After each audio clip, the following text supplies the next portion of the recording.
Hey, welcome back to 25 Days to Slay. If you are struggling with self-destructive behavior or self-sabotage and you want to up-level in the month of May, stay tuned because this video is for you. And today we're talking about the difference between fear and doubt. So stay tuned.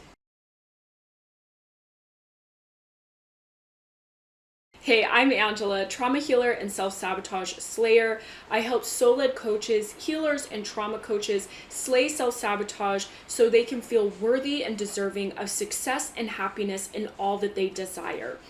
And since I have you here, go ahead and hit that like and subscribe button. That just really supports my channel and helps me reach so many other people that might be struggling with self-sabotage. So let's talk about doubt versus fear. I feel like this is a really important topic because so many people struggle with doubt and fear, but so many people believe that they only struggle with fear and don't realize that doubt is even a factor. And I'm a huge believer that doubt actually is the biggest killer of all dreams and not really fear.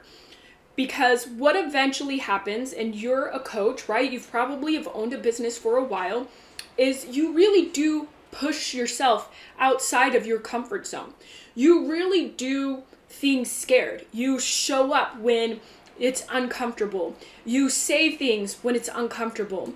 You put yourself out there when it's uncomfortable. And even though you get nervous, even though you mess up, even though things didn't go exactly as you planned, you continue to push yourself out there.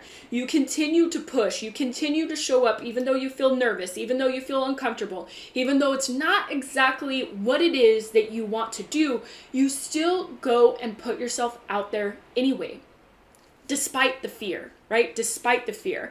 And depending on where you're at in your work and how much you've healed and how much you've expanded, you also know that when you do feel fear, you are completely in the right direction. Okay, and not everybody's there, and that's okay. But you get to know that, and so you're like, okay, we're gonna keep moving. We're gonna push forward. We're going to put myself out there. We're going to say these things. We're going to show up bigger, badder, and bolder, whatever the case may be, right? You do it regardless of the fear, regardless.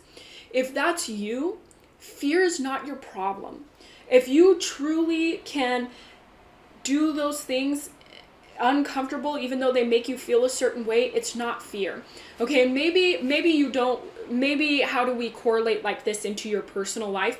If you have uncomfortable conversations, if you have boundaries, if you set boundaries, if you stand up for yourself, if you speak up, even though it's uncomfortable, even though you don't want to, even though you haven't done that maybe before in the past, you still do that. You don't struggle with fear.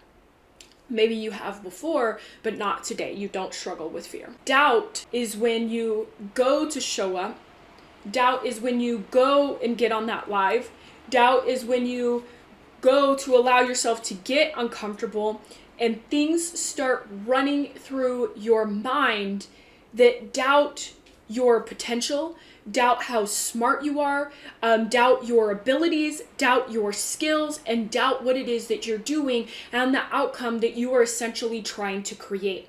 And it's going to sound like you can't do that. How are you going to do that? Why do you want to do that, right? You've got all these crazy voices that are going on in your head to the point where you just kind of set the phone down and you just go do the dishes that, you know, those voices magically reminded you that were in the sink that have probably been there for like 8 hours, right? And you go to post and now all of a sudden the dishes are there.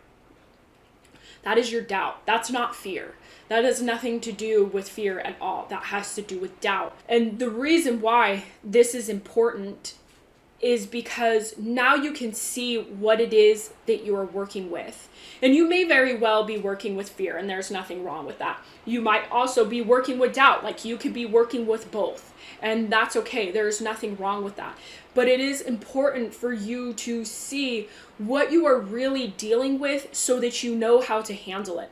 Now, the way I work with my clients, when you heal your trauma like really and completely, you don't really deal with fear anymore. You show the fuck up. Like, you just show the fuck up. You do things, you push yourself outside your comfort zone, like it just doesn't matter. But when the way that you work with doubt is essentially a little bit different. And that's actually something that I'm going to get into sharing in my masterclass, 7 Steps to Slay Doubt, to show up bigger, badder, and bolder online. And this is for healers and trauma coaches and soul-led coaches that want to skyrocket their authenticity and their confidence so that they can attract soulmate clients. So make sure that you check that out. You want to be aware of what it is that you're working with. And when you're working with doubt, this is dealt with not very different, but it is dealt with in a very strategic way so that you can integrate it, so that it's no longer running the show, so that it no longer prevents you from showing up, so that when you do post or when you do go to do things that are uncomfortable, you're not a watered down version of you. This is where that watered down version of you comes from. This is where you're afraid to rock the boat. You don't want to do or say certain things. It comes from doubt. It doesn't come from fear. This is why it's so important for you to be aware of what it is that you're working with so that you know how to deal with it and integrate it. And if you're not really sure how to do that, again, check out my masterclass because I'm going to dive deep into that. Make sure that you check that out. But this is the difference between fear and doubt. Well, doubt and fear, that's how I set it up. But make sure, be aware of these things and notice them when you go to post or when you do something that's uncomfortable. What is going through your mind? And this will help you be able to identify which one you're working with or maybe both of them. So this is the difference between doubt and fear. And since I have you here, make sure that you like and subscribe. I will see you tomorrow. Bye.